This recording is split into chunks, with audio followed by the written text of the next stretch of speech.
తెలుగు వైభవం యూట్యూబ్ ఛానల్కి అందరికీ స్వాగతం. మీకు అందరికీ తెలుసు, మనం తెలుగు వ్యాకరణానికి సంబంధించినటువంటి వివిధ అంశాల మీద వీడియోలు చేస్తున్నాం. అలాగే తెలుగు వ్యాకరణానికి సంబంధించినటువంటి అందులో ముఖ్యమైనటువంటి అలంకారాల మీద మనం వీడియోలు చేస్తున్నాం.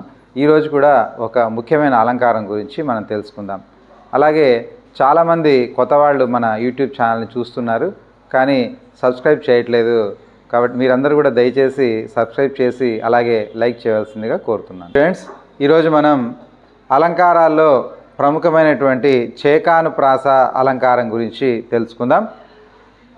దీనికి సంబంధించినటువంటి ముందుగా మనం లక్షణాన్ని ఒకసారి పరిశీలిస్తే తర్వాత ఉదాహరణలు కూడా చూద్దాం. దీని యొక్క లక్షణం ఏమిటంటే, రెండు కానీ అంతకంటే ఎక్కువ కానీ ఉన్న హల్లుల జంటలు అర్థభేదం కలిగి వెంటనే ప్రయోగింపబడితే అది చేకానుప్రాస అలంకారం అవుతుంది. మళ్ళీ ఒకసారి చూడండి. రెండు కానీ అంతకంటే ఎక్కువ కానీ ఉన్న హల్లుల జంటలు అర్థభేదం కలిగి వెంటనే ప్రయోగించబడితే అది చేకానుప్రాస అలంకారం అవుతుంది. ఒకసారి దీని వివరణ చూద్దాం. రెండు కానీ అంతకంటే ఎక్కువ కానీ ఉన్న హల్లుల జంటలు అన్నాం అంటే ఒక అక్షరం కాకుండా రెండు లేదా మూడు అక్షరాలు, అలా హల్లుల జంటలు అర్థభేదం కలిగి అన్నారు. అంటే రెండు పక్కపక్కనే వస్తాయి, వెంటనే అంటే పక్కపక్కనే వస్తాయి, కానీ అర్థభేదం కలిగి ఉంటాయి. అర్థభేదం అంటే మొదట వచ్చిన పదానికి ఒక అర్థము, రెండవసారి వచ్చిన పదానికి ఇంకొక అర్థము కలిగి ఉంటుంది.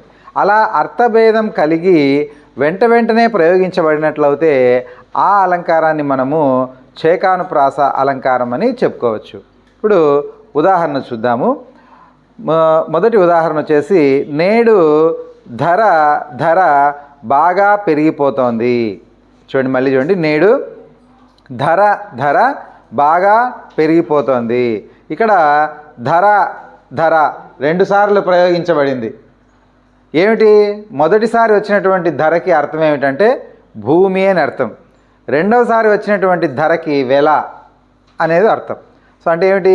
ఈ రోజుల్లో భూమి యొక్క ధర బాగా పెరిగిపోతుంది అని దీని యొక్క అర్థం అన్నమాట. ఇక రెండో ఉదాహరణ చూడండి. ఈ 7 రోజుల పాటు వ్రతం చేయాలి అన్నారు. అంటే ఇక్కడ 7 అనేటువంటి రెండు పదాలు పక్కపక్కనే రావడం జరిగింది. సో ఈ మొదటి దానికి ఒక అర్థం, రెండో దానికి ఒక అర్థం ఉంటుంది. ఈ 7 అంటే ఈ సంవత్సరం అని అర్థం. 7 అంటే నెంబర్ 7 అన్నమాట. ఈ సంవత్సరము 7 రోజుల పాటు వ్రతం చేయాలి అనేది దీని యొక్క అర్థం అన్నమాట. ఇక మూడవది మనం చూసినట్లయితే సుందర దరహాస రుచులు అన్నారు. అంటే ఏమిటి? ఇక్కడ సుందర దరహాస రుచులు. ఇక్కడ దర అనేటువంటి అక్షరాలు పక్కపక్కనే వచ్చాయి. అంటే వీటికి హల్లుల జంట పక్కపక్కనే వచ్చింది, కానీ అర్థభేదం ఉంటుంది. అలాంటప్పుడు ఇది చేకానుప్రాస అవుతుంది. దీని అర్థం చూడండి.